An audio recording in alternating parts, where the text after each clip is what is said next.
que atravessou séculos, que resistiu a guerras, crises e revoluções. Hoje, avaliada em mais de 70 bilhões de dólares, a Colgate é um nome que virou sinônimo de limpeza, saúde e confiança. E que hoje está presente em mais de 200 países, dentro do armário de bilhões de pessoas. Mas essa história não começou com tubos de pasta, nem com laboratórios modernos.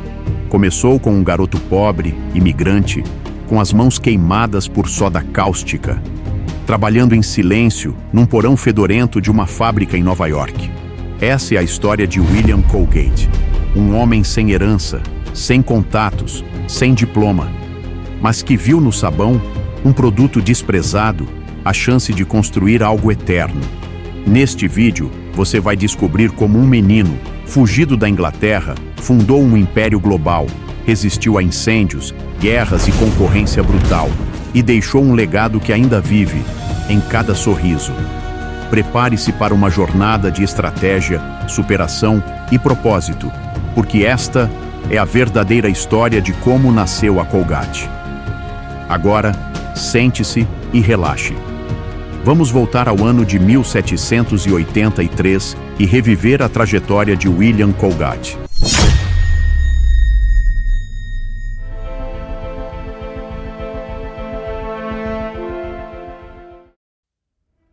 William Colgate nasceu em 25 de janeiro de 1783, na vila de Hollingbourne, interior da Inglaterra. Filho de Robert Colgate, um humilde fazendeiro e fabricante de velas, e de Sarah Bowles, uma dona de casa. William era o caçula de 3 irmãos. Sua infância foi marcada não apenas pelo trabalho duro no campo, mas também por um ambiente carregado de tensão política e religiosa. Seu pai era defensor de ideais considerados revolucionários para a época, um crítico da monarquia e seguidor convicto dos batistas independentes, em uma Inglaterra dominada pela Igreja Anglicana. Essa postura lhe custou caro. Acusado de espalhar ideais radicais e com medo de ser preso por sedição, Robert viu sua pequena propriedade rural ser ameaçada por autoridades locais. William tinha apenas 15 anos quando o pai tomou uma decisão desesperada: abandonar tudo, juntar a esposa e os filhos e emigrar para os Estados Unidos. A família embarcou para o novo mundo com pouquíssimos recursos e nenhuma certeza. A travessia do Atlântico foi um pesadelo. Semanas enfrentando tempestades, ratos nos porões, comida racionada e doenças. Quando finalmente chegaram ao porto de Baltimore, estavam fracos, desgastados, mas vivos. Nos primeiros meses em solo americano, a situação era desesperadora. A família tentou recomeçar como podia, primeiro em Maryland e depois no interior do estado de Nova York. Robert passou a trabalhar como fabricante de velas e sabões, mas a instabilidade financeira os perseguia.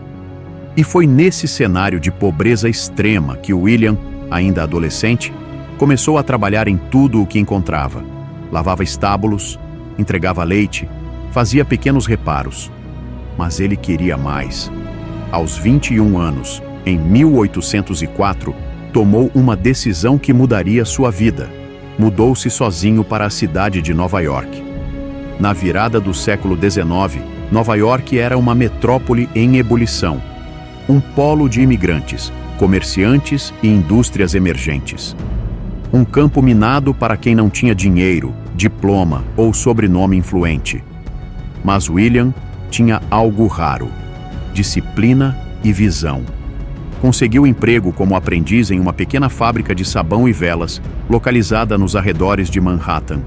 Seu trabalho era árduo. Carregava tonéis de sebo, mexia soda cáustica em caldeirões fumegantes, cortava sabão em barras com lâminas afiadas.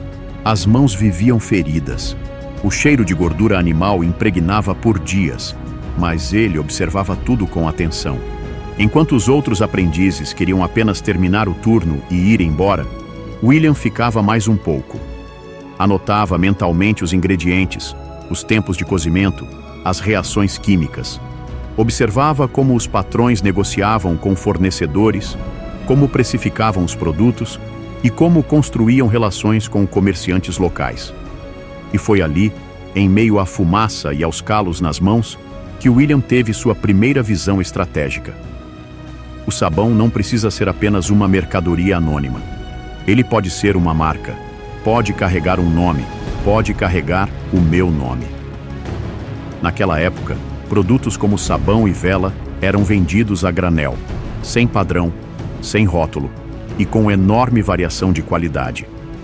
William percebeu que a chave estava em oferecer constância, confiança e identidade. Mas visão, sozinho, não constrói negócios. William ainda era um operário, pobre, desconhecido e sem qualquer apoio familiar ou institucional. Mesmo assim, começou a juntar cada centavo. Deixava de comer carne durante a semana, dormia em porões apertados e estudava sozinho. Química, contabilidade e até caligrafia para escrever cartas comerciais. Ele ainda era apenas um operário, mas pensava, agia e sonhava como quem já sabia onde queria chegar.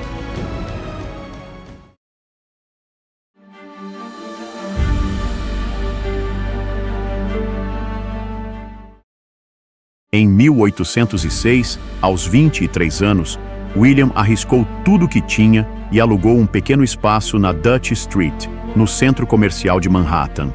Ali, com ferramentas rudimentares, um caldeirão emprestado e sacos de sebo comprados a prazo, nasceu a empresa que levaria seu nome, William Colgate & Company. Ele começou vendendo sabão e velas feitos à mão para pequenos comerciantes, lavadeiras e hotéis locais. E fazia questão de estampar o próprio nome nas caixas de madeira. Um detalhe simples, mas inédito para a época. Mal sabia William que aquele gesto marcaria o início de uma revolução. Ele ainda era um jovem pobre, com os dedos queimados por soda cáustica. Mas havia lançado a pedra fundamental de um império que um dia se tornaria sinônimo de higiene para bilhões de pessoas ao redor do planeta. Na época, produtos como sabão eram vendidos de forma genérica, sem marca, sem padrão. Colgate enxergou algo que poucos viam: o poder da identidade de marca. Ele sabia que, em meio à urbanização crescente, as pessoas valorizavam confiança e previsibilidade. Se seu sabão tivesse consistência na qualidade, no cheiro e na durabilidade e carregasse um nome confiável, ele não venderia apenas um produto, mas uma promessa. Mas o crescimento não veio fácil. Nos primeiros anos, William fazia praticamente tudo. Produzia, embalava, entregava, negociava. Trabalhava até tarde da noite, iluminado apenas pela luz das próprias velas que fabricava. Às vezes, caminhava quilômetros com caixas às costas para garantir entregas pontuais. Ainda assim, a reputação crescia. Em 1812, apenas 6 anos após sua fundação, a Colgate já fornecia sabão para diversos estados da costa leste. Sua operação havia crescido a ponto de empregar dezenas de trabalhadores e movimentar toneladas de sebo, soda cáustica e cinzas por semana.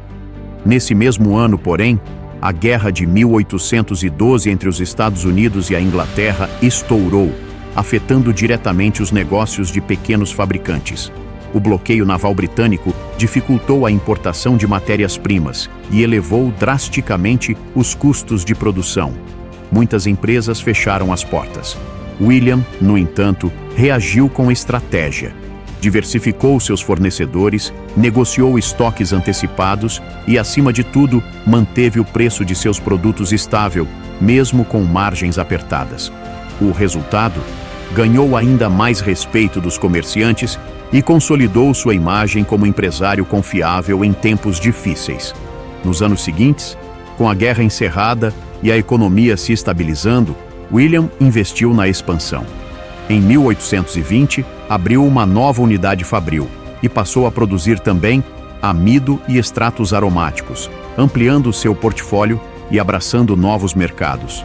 Não era mais apenas um fabricante de sabão, era agora um empreendedor com visão de marca completa. Ao longo dos anos, William permaneceu fiel a seus valores: trabalho duro, qualidade constante e ética nos negócios. Frequentemente, doava parte de seus lucros para causas sociais e religiosas, ajudando a construir escolas, igrejas e programas de assistência a imigrantes, como ele um dia foi. A essa altura, ele não era mais apenas um fabricante. Era um símbolo de integridade e sucesso em Nova York. Mas o maior teste de sua trajetória ainda estava por vir.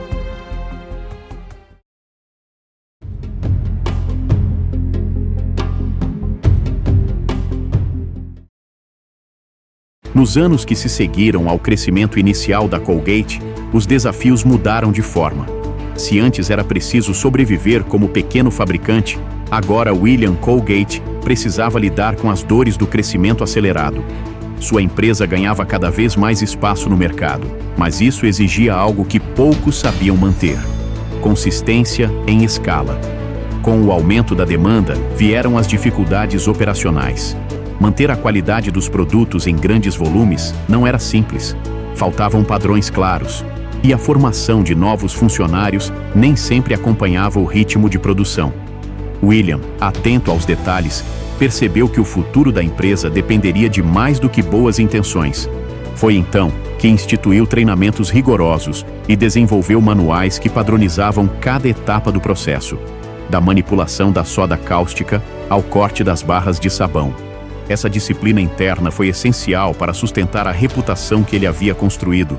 Enquanto muitos concorrentes buscavam atalhos para lucrar mais rápido, reduzindo a qualidade ou copiando superficialmente sua identidade de marca, William mantinha o foco na eficiência silenciosa. Sabia que a confiança dos clientes era o ativo mais valioso que tinha. Mesmo assim, os desafios externos continuavam. No fim da década de 1820, a Colgate enfrentou um dos momentos mais críticos de sua história. Um incêndio destruiu parte das instalações de produção. Para muitos, aquilo seria o fim. Mas William transformou a tragédia em ponto de virada. Reconstruiu com melhorias, instalou sistemas de ventilação, reorganizou os fluxos da fábrica e aumentou a segurança geral da operação. Nos anos 1830, os Estados Unidos atravessaram uma nova crise econômica, marcada por inflação e instabilidade bancária. Várias empresas sucumbiram. William, mais uma vez, agiu com prudência. Evitou empréstimos arriscados e reinvestiu sistematicamente os lucros na modernização da fábrica. Sua estratégia era simples, mas poderosa: crescimento sustentável e confiança inabalável. Com isso, a William Colgate & Company atravessou décadas sem jamais abandonar seus pilares: qualidade, ética e consistência. Cada crise, cada concorrente, cada obstáculo se tornava uma oportunidade de melhoria.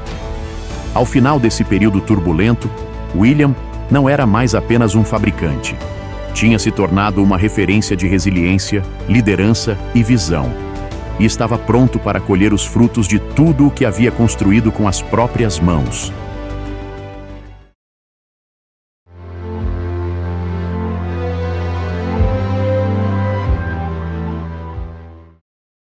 Após décadas enfrentando crises, guerras e concorrência implacável, William Colgate enfim colhia os frutos de sua disciplina incansável.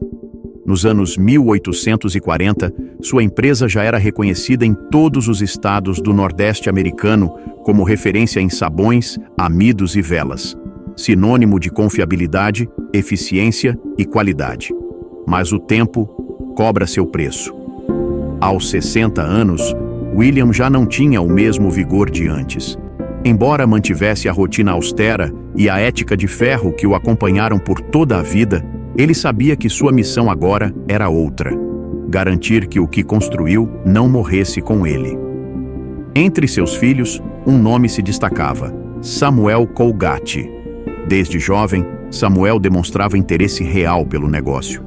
Acompanhava o pai nas visitas à fábrica, ouvia suas conversas com fornecedores e fazia perguntas sobre composição química, custos e estratégia.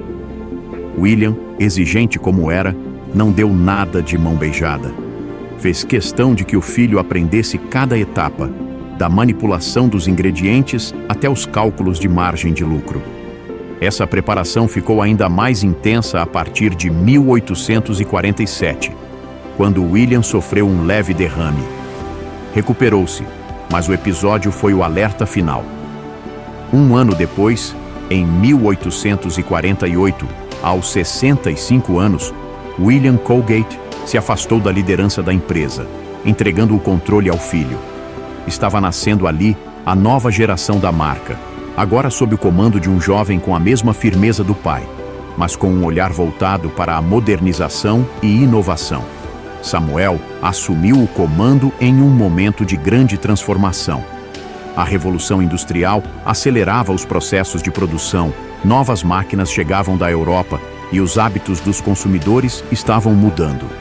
Ele entendeu que, se quisesse manter o legado do pai, precisaria ir além do sabão. Mas Samuel não parou por aí. Investiu em maquinário, aumentou a escala de produção e começou a construir os pilares do que viria a ser uma marca global. Sua atuação foi tão estratégica quanto emocional.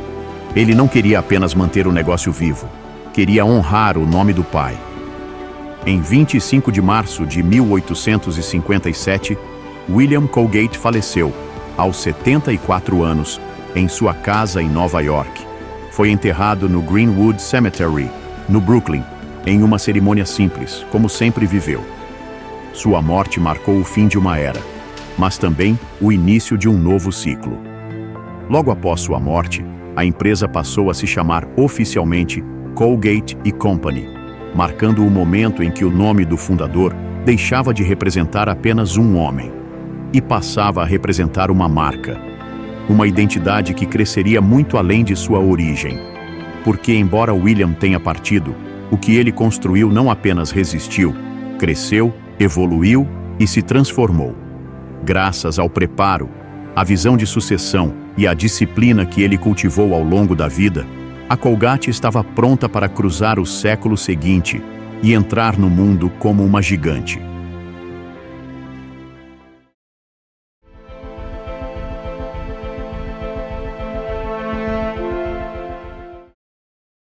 Quando William Colgate morreu, seu nome já era conhecido em boa parte dos Estados Unidos. Mas o que ele não imaginava é que seu legado, guiado pela ética, pela disciplina e pela visão de futuro, ainda estava apenas começando. Sob a liderança de Samuel Colgate, a empresa deu passos ousados. Ele não apenas manteve os negócios do pai, como transformou a Colgate em uma das empresas mais inovadoras da América do século XIX. Um marco decisivo aconteceu em 1873, quando a empresa lançou seu primeiro creme dental aromatizado, vendido em pequenos frascos de vidro. O sabor suave de menta, algo inédito para a época, revolucionou o hábito de escovar os dentes. Antes disso, os poucos que se preocupavam com a higiene bucal usavam pós abrasivos ou até sabão comum. O creme dental Colgate foi um salto. Não apenas limpava, tornava o ato de escovar os dentes algo prazeroso. Esse detalhe simples, mas poderoso, faria toda a diferença. A resposta do público foi tão positiva que, em 1896, a Colgate se tornou a primeira empresa americana a vender creme dental em tubo, um formato inovador, inspirado nos tubos de tinta dos artistas. Isso facilitava o uso, conservava melhor o produto e permitia uma produção em escala muito maior. Enquanto isso, o mundo mudava. Em 1914, a Primeira Guerra Mundial estourou. Milhares de soldados americanos foram enviados à Europa, e com eles, os kits de higiene fornecidos pelo exército. Neles estava a pasta Colgate. Isso consolidou de vez a marca como um símbolo de confiança, até mesmo em tempos de guerra. Quando os soldados voltaram para casa, continuaram usando aquilo que os acompanhou nas trincheiras. E assim, a Colgate entrou de vez na rotina das famílias americanas. A empresa sobreviveu à guerra e cresceu. Mas não parou por aí. Durante as décadas seguintes, a Colgate se expandiu para dezenas de países, estabelecendo filiais, fábricas e centros de distribuição em todo o mundo. Em 1928, ocorreu uma fusão histórica. A Colgate se uniu à Palmolive Pitt, dando origem à gigante Colgate-Palmolive, combinando dois impérios de produtos de higiene em uma única marca global. Agora, além de sabão e creme dental, o portfólio incluía shampoos, desodorantes, produtos de limpeza doméstica e cuidados com a pele. Era o nascimento de um império global que iria atravessar o século XX com força total. Durante a Segunda Guerra Mundial, a Colgate novamente apoiou o esforço militar, fornecendo produtos de higiene para tropas americanas em diversos frontes. A marca, mais uma vez, demonstrava resiliência e presença nos momentos mais críticos da humanidade. Ao final da guerra, a Colgate era uma referência mundial. Estava presente em mais de 50 países, com fábricas em 4 continentes, e uma linha de produtos que atendia desde o trabalhador comum até os maiores mercados do planeta. Mas, acima de tudo, carregava um nome. O nome de um jovem imigrante inglês que chegou aos Estados Unidos sem dinheiro, sem diploma e sem conexões. Um homem que acreditou no poder da constância, da confiança e da ética. Um fabricante de sabão que virou símbolo de saúde, higiene e respeito. Hoje, a Colgate está em mais de 200 países. É líder mundial em higiene bucal e seu valor de mercado ultrapassa 70 bilhões de dólares. Mas o que faz dela eterna não é apenas sua escala, e sim a força de seus princípios, os mesmos que William Colgate carregava em suas mãos queimadas de soda cáustica. Ele não viveu para ver seu nome estampado em bilhões de lares, mas deixou algo muito maior que uma empresa. Deixou um exemplo, porque quem constrói com propósito, constrói para sempre. O que você acha que foi mais determinante para o sucesso de William Colgate? Sua perseverança diante das dificuldades ou sua visão de negócio desde a juventude? Comente aqui o que você pensa. Curta o vídeo, compartilhe com quem valoriza boas histórias e se inscreva no canal para não perder nenhuma história dos grandes. Até a próxima!